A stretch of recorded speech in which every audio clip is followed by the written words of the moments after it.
സമാപന സമ്മേളനം ഉദ്ഘാടനം ചെയ്യാനായി എത്തിയിരിക്കുന്ന തിരുവനന്തപുരം ജില്ലാ അസിസ്റ്റന്റ് കളക്ടർ ആദരണീയനായ ശ്രീ അതുൽ വി മേനോൻ IAS അവരെ ഏറ്റവും ബഹുമാനത്തോടുകൂടി സ്വാഗതം ചെയ്യുകയാണ്. എല്ലാവർക്കും നമസ്കാരം. ഇവിടെ സ്വാഗതം പ്രസംഗം ചെയ്ത ശ്രീ സക്കീർ ഹുസൈൻ ചെയർമാനുമായി അതുപോലെ തന്നെ ഡിസബിലിറ്റി പെർസ്പെക്റ്റീവിൽ ഒരു പക്ഷേ ഡിസബിലിറ്റി ഡയലോഗിൽ നമ്മൾ എപ്പോഴും മുന്നോട്ട് വെക്കേണ്ട ആശയം ഒരു റൈറ്റ്സ് പെർസ്പെക്റ്റീവിലാണ്. എന്നാൽ പല അവസരങ്ങളിലും പല മേഖലകളിലും സർക്കാർ സംവിധാനങ്ങൾ അല്ലാത്ത സംവിധാനങ്ങളും അതിൽ പരാജയപ്പെട്ടിട്ടുണ്ട് എന്ന് ഞാൻ പൂർണ്ണമായി മനസ്സിലാക്കി. എന്നാൽ ഇതൊരു യാത്രയാണ്. ആ ഒരു യാത്രയിൽ സർക്കാരിനോടൊപ്പം അല്ലെങ്കിൽ ഭരണകൂടത്തിന്റെ പോളിസിയോടൊപ്പം ചേർന്ന് നിൽക്കേണ്ടത് ഒരു പക്ഷേ ഇവിടുത്തെ സിവിൽ സൊസൈറ്റിയാണ്. ഇന്നിവിടെ വന്നപ്പോൾ എനിക്ക് വളരെ സന്തോഷം തോന്നി. കാരണം കൂട്ട് എന്ന് പറയുന്ന സംഘടന ഇതിൽ വളരെയധികം ഇൻവോൾവ് ആയിരിക്കും. വലിയൊരു യൂത്ത് പാർട്ടിസിപ്പേഷൻ ഉണ്ട്. അവരെ കുറിച്ച് വളരെ സ്നേഹത്തോടു കൂടി മനുഷ്യപക്ഷത്ത് നിൽക്കുന്നവർ എന്ന് വളരെ സ്നേഹത്തോടു കൂടി അവരെ പറ്റി പറയുകയുണ്ട്. ഇതെല്ലാം നമുക്ക് വലിയ പ്രതീക്ഷയാണ് നൽകുന്നത്. കാരണം നമ്മൾ ഇന്നും 21-ാം നൂറ്റാണ്ടിനെ കുറിച്ച് പറയുമ്പോൾ ഈ ഒരു നൂറ്റാണ്ടിൽ ഏറ്റവും പ്രാധാന്യം അർഹിക്കുന്ന ഒരു കാര്യം എന്ന് പറയുന്നത് എമ്പതിയാണ്. അത് മുന്നോട്ട് വയ്ക്കുന്ന ഒരു കൂട്ടർ യുവാക്കൾ അതുപോലെ തന്നെ അവർ മുന്നോട്ട് വയ്ക്കുന്ന ആശയം എന്നതെല്ലാം വളരെ പ്രചോദനകരമാണ്. അതുകൊണ്ട് തന്നെ ഇന്ന് ഇങ്ങനെ ഒരു മഹത്തായ ഉദ്യമം നമുക്ക് മുന്നിൽ അവതരിപ്പിച്ച ശ്രീ അരുണിനും ഞാൻ ഈ അവസരത്തിൽ വലിയ നന്ദി പറയുന്നു. കാരണം അദ്ദേഹം പറഞ്ഞതുപോലെ തന്നെ കാസർഗോഡ് തൊട്ട് തിരുവനന്തപുരം വരെ വരുമ്പോൾ അദ്ദേഹം സ്പർശിച്ചത് നിരവധി ജീവിതങ്ങളെയാണ്. ഒരുപക്ഷെ ഇന്നത്തെ തരത്തിലുള്ള ശാരീരികവും മാനസികമായ വെല്ലുവിളികൾ പോലും നേരിടാത്ത വ്യക്തികൾക്കാണെങ്കിലും ഈ ഒരു അവസ്ഥയെ കുറിച്ച് പഠിക്കാനും അറിയാനും ഈ ഒരു യാത്രയോടെ കഴിഞ്ഞുണ്ടാവും എന്നുള്ള കാര്യത്തിൽ എനിക്ക് സംശയമില്ല. അതുകൊണ്ട് തന്നെ ഇവിടെയുള്ള എല്ലാവർക്കും ഈ പരിപാടിക്കുള്ള ആശംസ അർപ്പിക്കുന്നതിനൊപ്പം എല്ലാവർക്കും എൻ്റെ ഭാഗത്തും അതുപോലെ തന്നെ ഭരണകൂടത്തിന്റെ ഭാഗത്തും എല്ലാ തരത്തിലുള്ള സപ്പോർട്ട് ഉണ്ടാവുമെന്നുള്ള വാഗ്ദാനം വെച്ചുകൊണ്ട് തന്നെ ഞാൻ എൻ്റെ വാക്കുകൾ ഓർക്കുന്നു. മൈക്രസിന്റെ ഭാഗത്തു നിന്നും രൂപപ്പെടുത്തിയെടുത്ത ഒരു പ്രൊപ്പോസൽ നമ്മുടെ വിശിഷ്ട അതിഥിക്ക് കൈമാറുകയാണ്.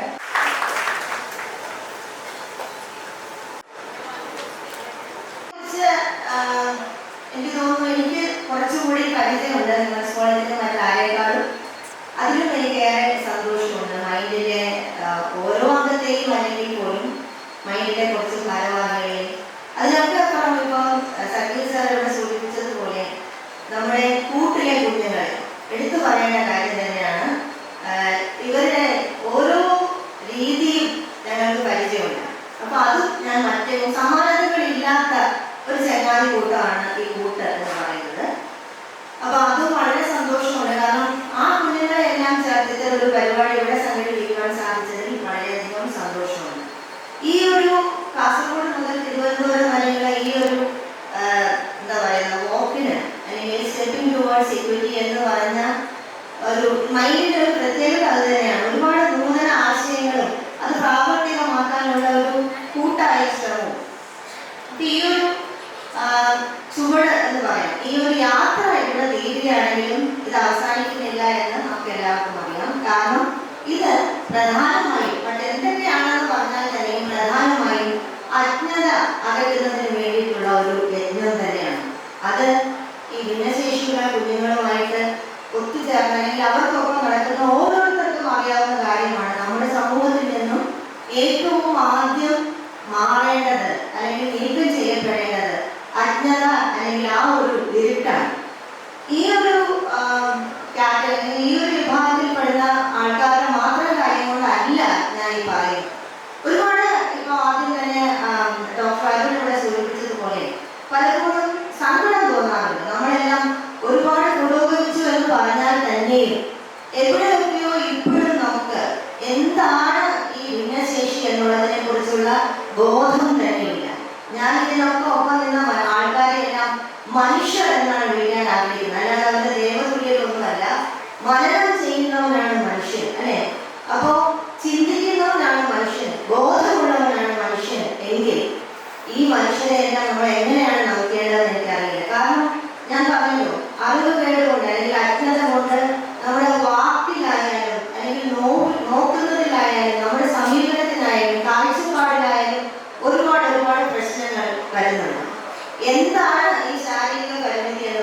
ഞാനിപ്പോൾ ഇവിടെ നിന്ന് അങ്ങോട്ടേക്ക് ഇറങ്ങുമ്പോൾ ഒന്ന് വീണാൽ എനിക്ക് വരാവുന്ന കാര്യം മാത്രമാണ് ശാരീരിക പരിമിതി എന്ന് പറഞ്ഞത്. അല്ലാതെ ഇത് ഒരുപക്ഷെ ജനിതക വൈകല്യം കൊണ്ടൊക്കെ ഉണ്ടാകുന്ന ശാരീരിക സാഹചര്യങ്ങൾക്കാണ്. പക്ഷെ അതല്ല, നമുക്ക് എല്ലാവർക്കും ജീവിതത്തിൽ എപ്പോൾ വേണമെങ്കിലും സംഭവിക്കാവുന്ന ഒന്നാണ് ഈ ശാരീരിക പരിമിതി എന്ന ബോധമാണ് നമ്മുടെ ഉള്ളിൽ ആദ്യം തന്നെ ഉറയ്ക്കേണ്ടത്. അത് ഉറച്ചു കഴിഞ്ഞാൽ പിന്നെ നമ്മുടെ സമീപനം, ആ സമീപനത്തിൽ കണ്ടിട്ട് തോന്നുന്നില്ലല്ലോ ശാരീരിക വൈകല്യം ഉണ്ടെന്ന്, പിന്നെന്താ പ്രശ്നം എന്ന് ഞാൻ തുറന്നു പറയുകയാണെങ്കിൽ എന്ന് പറയുന്ന അധ്യാപകർ പോലുള്ള ഒരു സമൂഹത്തിലാണ് നമ്മൾ ജീവിക്കുന്നത്. തീർച്ചയായിട്ടും ആദ്യം ബോധം ഉണ്ടാകേണ്ടതെന്ന് പല സമയത്തും ഞാൻ ചിന്തിച്ചു പോയിട്ടുണ്ട്. നമ്മളൊരു ചെറിയ വാക്കുകൊണ്ട് നോക്കുന്ന ആ മനസ്സുണ്ടല്ലോ, അവിടെ കണ്ണുനീരാണ് കൊടുക്കേണ്ടത് അതോ സ്വയം പുച്ഛമാണോ തോന്നേണ്ടതെന്നാണ് എനിക്ക് പലപ്പോഴും തോന്നിയിട്ടുള്ളത്. അപ്പോൾ ആ ഒരു അറിവുകൾ ഞാൻ ഒരുപാട് പഠിച്ചിട്ടും റിസർവേഷൻ ഉള്ളത് കൊണ്ട് ഭിന്നശേഷിയുള്ള എൻ്റെ കൂട്ടുകാർക്ക് ജോലി കിട്ടി അല്ലെങ്കിൽ പരീക്ഷ പാസ്സാകുന്നു എന്നുള്ളത് തോന്നലുകൊണ്ട് ഞാൻ ഇനി അവളോട് മിണ്ടുന്നില്ല, നീ മാറി മുന്നിൽ തിരിക്കൂ എന്ന് പറയുന്ന ആ ഒരു ഇതുണ്ടല്ലോ, അത് എന്താണത്? അപ്പൊ ഇതൊക്കെ നമ്മുടെ സമൂഹത്തിൽ നിലനിൽക്കുന്നിടത്തോളം നമ്മൾ അഡ്രസ് ചെയ്യേണ്ട ഈ വിഷയങ്ങൾ അല്ലെങ്കിൽ ഇഷ്യൂസ് ഒരുപാടാണ്. അതിന് നമുക്ക് ഒരുപാട് വലിയ കാര്യങ്ങളൊന്നും ചെയ്യേണ്ടതില്ല.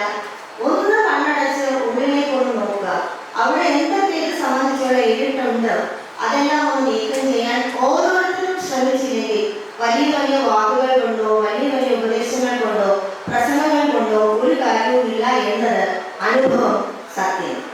അപ്പോൾ ഈ ഒരു ഇരുട്ട് മനസ്സിൽ നിന്ന് ആദ്യം മാറട്ടെ എന്ന് ആഗ്രഹിച്ചുകൊണ്ട്, അതുപോലെ തന്നെ ഇതൊരു തുടക്കം മാത്രമാണ്. ഒരുപാട് ദൂരങ്ങളിൽ നമുക്ക് മുന്നോട്ട് പോകാനുണ്ട്.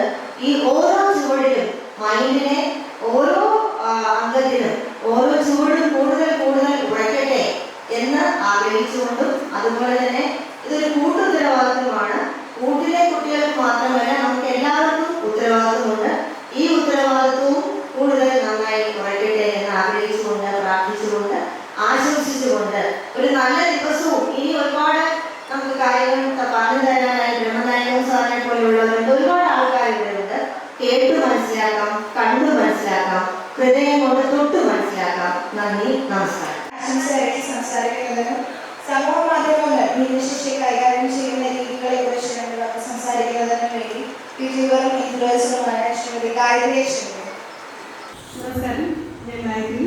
ഒരു സോഷ്യൽ മീഡിയ കോണ്ടന്റ് ക്രിയേറ്ററും യൂട്യൂബറുമാണ്. പറഞ്ഞതുപോലെ ചെറിയൊരു കാര്യം പറഞ്ഞിട്ട് പോകാൻ ആഗ്രഹിക്കുന്നു. സോഷ്യൽ മീഡിയ ഭയങ്കര അഡിക്റ്റീവാണ്, കുറേ ഇഷ്യൂസ് ഉണ്ട് എന്നൊക്കെ നമ്മൾ എപ്പോഴും കേൾക്കും.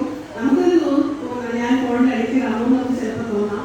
പക്ഷേ സോഷ്യൽ മീഡിയയെ വളരെയധികം ഒരു പവർഫുൾ ടൂളായിട്ട് നമുക്ക് ഡിസബിലിറ്റിയുടെ കാര്യത്തിൽ യൂസ് ചെയ്യണം എന്നുള്ളത് ഞാൻ എടുത്തു പറഞ്ഞ കാര്യമില്ല. പക്ഷെ നമ്മൾ അത് മുന്നോട്ടൊന്ന് കുറച്ചും കൂടെ സോഷ്യൽ മീഡിയ നമുക്ക് യൂസ് ചെയ്യാൻ പറ്റും. അതിൻ്റെ ആ ഒരു പൊട്ടൻഷ്യൽ നമ്മൾ മുഴുവനായി യൂസ് ചെയ്യുന്നില്ല എന്നാണ് എനിക്ക് തോന്നുന്നത്.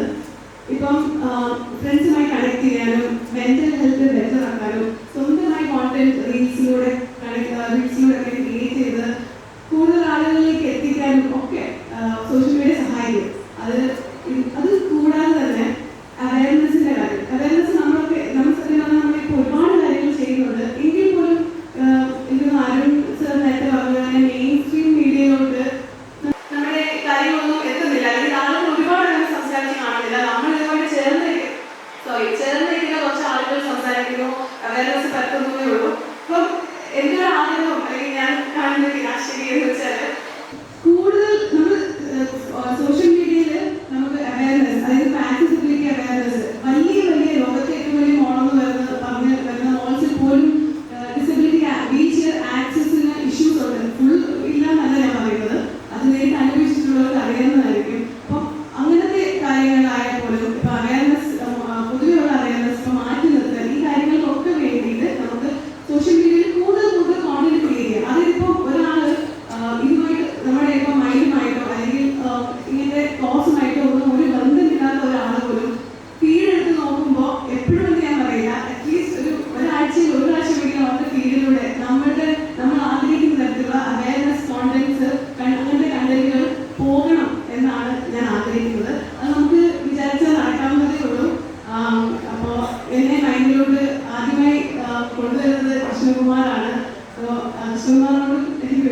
നന്ദി പറയാനുണ്ട്. ഞാനിവിടെ ഞങ്ങൾ കാണുന്നത് വളരെ വൈകിയാണ്. ഒരു കഴിഞ്ഞ വർഷമാണ് ഞങ്ങൾ കാണുന്നെങ്കിൽ പോലും അതിനും മുമ്പ് വർഷങ്ങളായിട്ട് ഞങ്ങൾക്ക് പരിചയമുണ്ട്. ഞാൻ കേരളത്തിൽ ഇന്ത്യക്ക് പുറത്തായിരുന്നു ജീവിച്ചിരുന്നത്. അപ്പോൾ എന്തായാലും ഈ സ്റ്റെപ്പിംഗ് ടുവേർഡ്സ് ഇക്വിറ്റി എന്നത് നമുക്ക് സ്റ്റെപ്പിംഗ് എന്നുള്ളതായിട്ട് നമ്മൾ ഓൾറെഡി ഇക്വിറ്റി അച്ചീവ് ചെയ്യുന്ന ഒരു ലെവലിലോട്ട് എത്തട്ടെ. അതിന് നമുക്ക് എന്തൊക്കെ ടൂൾസ് നമുക്ക് സഹായകരമാകുമോ അതൊക്കെ നമുക്ക് ഉപയോഗിക്കാൻ സാധിക്കട്ടെ എന്ന് കൂടെ ആശംസിച്ചുകൊണ്ട് ഞാൻ നിർത്തുന്നു. Thank you. കൂട്ട വോളണ്ടിയറിംഗ് സംസ്ഥാന സെക്രട്ടറി തെരേസ. ഇപ്പോൾ നമ്മുടെ സ്റ്റെപ്പിംഗ് ടുവേർഡ്സ് ഇക്വിറ്റി എന്ന ക്യാമ്പയിൻ്റെ അവസാന നിമിഷങ്ങളിലേക്ക് കൂടെ നമ്മൾ കടന്നുകൊണ്ടിരിക്കുകയാണ്. ആദ്യമായിട്ട് തന്നെ ഈ ഒരു ക്യാമ്പയിന് നേതൃത്വം നൽകിയ ഡോക്ടർ അരുൺ സർ. ചില വിഷയങ്ങളെ കുറിച്ച് നമ്മൾ കേൾക്കുമ്പോൾ സംസാരിക്കാണ്ടിരിക്കാൻ പറ്റില്ല. അപ്പോൾ ആ ഒരു എനർജിയാണ് ഇത്രയും ദിവസം കേരളം തൊട്ട് കാസർഗോഡ് തൊട്ട് ട്രിവാൻഡ്രം വരെ നടക്കാനുള്ള സാറിൻ്റെ മോട്ടിവേഷൻ എന്ന് തോന്നുന്നു. സാറിന് ഞാൻ ഒരുപാട് സ്നേഹം അർപ്പിക്കുന്നു. അതേപോലെ തന്നെ ഈ ഒരു ക്യാമ്പയിൻ ഇത്ര സക്സസ്ഫുൾ ആയിട്ട് കംപ്ലീറ്റ് ചെയ്യാൻ പറ്റിയത് നമ്മുടെ മൈൻഡിലെ എക്സിക്യൂട്ടീവ് മെമ്പേഴ്സ്, ഓരോ ഡിസ്ട്രിക്ട് കോർഡിനേറ്റേഴ്സ്, സ്കൂൾ വോളണ്ടിയേഴ്സിനെയും അവരുടെ ശാരീരിക പരിമിതികൾ മൂലം പലർക്കും ഇവിടെ എത്തിച്ചേരാൻ പറ്റിയിട്ടില്ല. അവരോട് ഞാൻ ഒരുപാട് സ്നേഹം അർപ്പിക്കുന്നു. അടുത്തതായി നമ്മുടെ ഈ ഒരു ഔദ്യോഗിക ചടങ്ങിന് വെൽക്കം സ്പീച്ച് അർപ്പിച്ച മൈൻഡ് ചെയർമാൻ സക്കീർ ഹുസൈൻ മാഷിന് ഞാൻ ഒരുപാട് സ്നേഹം അർപ്പിക്കുന്നു. അധ്യക്ഷൻ പദവി അലങ്കരിച്ച ഡോക്ടർ അനുരത മാം ഗവൺമെന്റ് വിമൻസ് കോളേജിലെ പ്രിൻസിപ്പലാണ്. മാമിനോട് ഒരുപാട് സ്നേഹം.